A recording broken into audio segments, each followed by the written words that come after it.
All right, hey folks, this is the Rainmaker Report. I am live from DEF CON 33, and here are 3 late-breaking cybersecurity stories that you need to know about.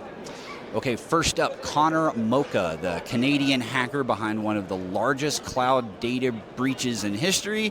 He just pleaded guilty in a U.S. federal court.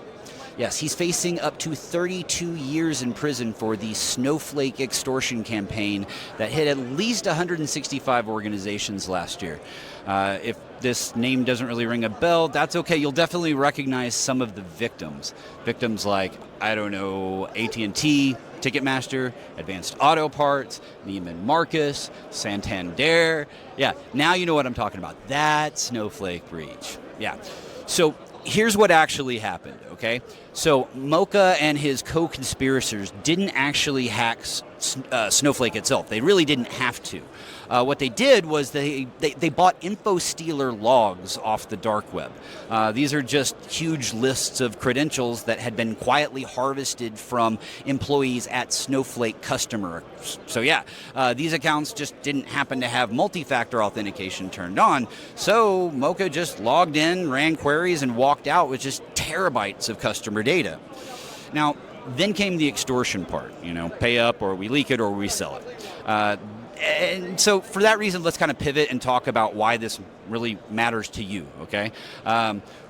Because this is really it's a poster child for, shared responsibility failure, really. Snowflake gave customers the option to enforce MFA, but they didn't. And that's really what the issue was all about here. Yeah, the attackers noticed, and basically a single guy operating out of Kitchener, Ontario, allegedly pulled in millions in ransom payments from Fortune 500 companies, all because they just didn't turn on MFA. Yeah, so the evidence that the prosecution used was actually pretty damning in this case. Prosecutors say Mocha extorted at least $36 million in Bitcoin payments, and subsequently he's pleading guilty to conspiracy, computer fraud, wire fraud, and aggravated identity theft. Yeah. His co-conspirator, John Benz, was conveniently already in a Turkish prison on a separate T-Mobile matter. Yeah, and let's move on. Yeah, the Alpha Black Cat ransomware crew, the Shiny Hunters, all of the com. Oh yeah, they're deeply connected all through this case too. So, what's next? Well, immediately sentencing. But beyond that, yeah, Snowflake's. They've made it mandatory for new accounts. That's about it. So yeah, good. About freaking time though. All right. Also, I would expect more info stealer driven breaches out there to hit cloud platforms that don't MFA, or at least make it optional. So your takeaway, go audit every SaaS platform in your organization and really confirm, not just audit, but confirm that MFA is enforced. And also use an authenticator app. Don't make me do my whole spiel on why SMS MFA sucks. All right, let's move on to our next story, folks. Honestly, I cannot believe I'm reporting on this, but I figure I had to since I covered the other 2. Now Meta just confirmed that one of its own AI models hacked a real company during a cybersecurity test. Yes, that is right. That now makes the 3rd major AI lab to admit that their models went off the rails in live engagements. Like I mentioned earlier, this is the 3rd time I've talked about this. I've talked about each one as they've happened. OpenAI kicked it off when it disclosed that its agents breached Hugging Face a few weeks back. And then Anthropic announced a similar set of incidents a few days later. So yeah, I guess Meta's just joining the club here. Here's what happened in their engagement and why I really think this is still kind of a bit of hype. Meta was running a controlled offensive security test against a partner organization as part of an AI pen test. The AI model was supposed to operate within a defined scope, prove some attack paths, and then stop at the agreed boundaries, but that's not what happened. All right, so because of a misconfiguration inside the testing environment, the model was able to basically blow past its guardrails and then into the compromised systems. That's what happened. All right. Now, Meta says that the company consented to the broader engagement, but the specific actions that the model took weren't part of the approved plan. So it's still kind of operated within the boundaries. Okay. Yeah. So let's put it this way. Okay. The gist of this story is that they didn't violate the rules of the engagement, but the AI still went rogue. So what the public is quickly coming to find out here, that we in the AI hacking industry have known for a while now, given offensive tooling, a kind of a fuzzy scope, AI is going to happily exceed its authorization and find a hole in the fence. And basically, we've seen it repeated now 3 times in 3 different labs. So since the fallout from this relatively minimal situation, Meta's response has been appropriate, okay? They've disclosed the incident and updated their testing protocols, and I doubt they're really going to publish technical details, which is frustrating but understandable. So here's the deal, folks, okay? If you're running any sort of AI-powered offensive tooling, audit and double down on your scope enforcement today. All right? Don't trust the model to respect the boundaries, okay? Enforce them at the network layer, at the credential layer, at the tooling layer, and at the code layer, and at the endpoint layer, okay? So I know that's a lot. Apply it at every layer. Anyway, assume that the agency is going to basically try to do everything you didn't explicitly block, okay? We've all seen the movies, people, okay? Let's not have a real-world sequel, okay? All right, last story of the day, folks. This one comes from the This Was Obvious and Inevitable department. OnlyFans creators are getting cloned. I know, right?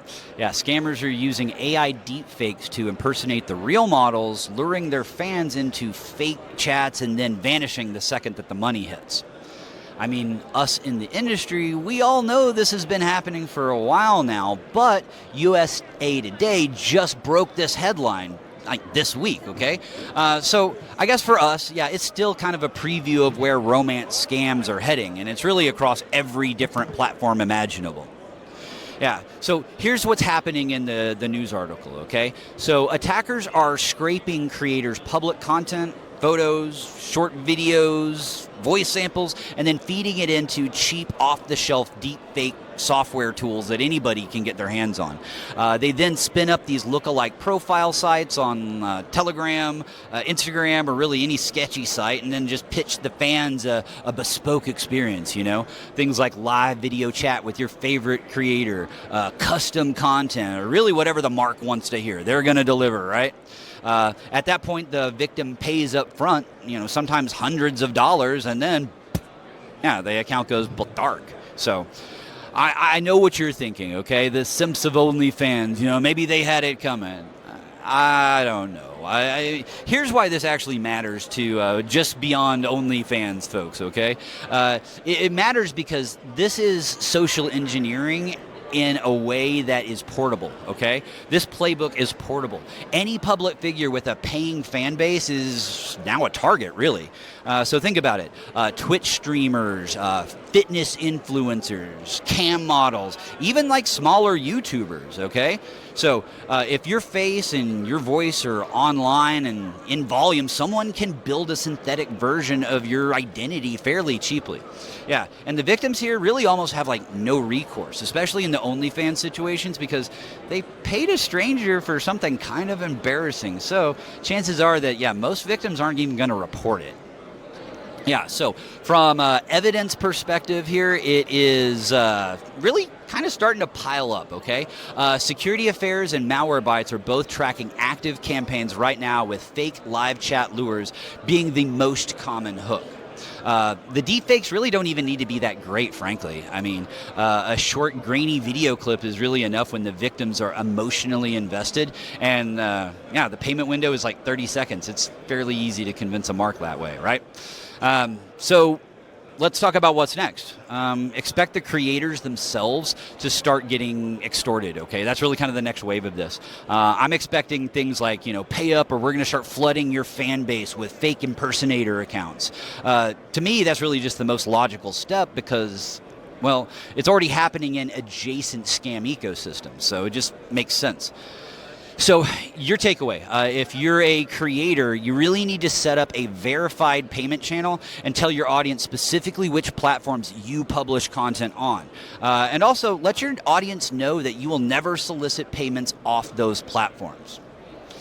Okay, well, that about wraps up things here, folks. If you happen to see me here at DEF CON, come and say hi. I actually have a small gift for you. So, yeah, this is Andy Thompson coming in loud and proud at DEF CON 33. Signing off.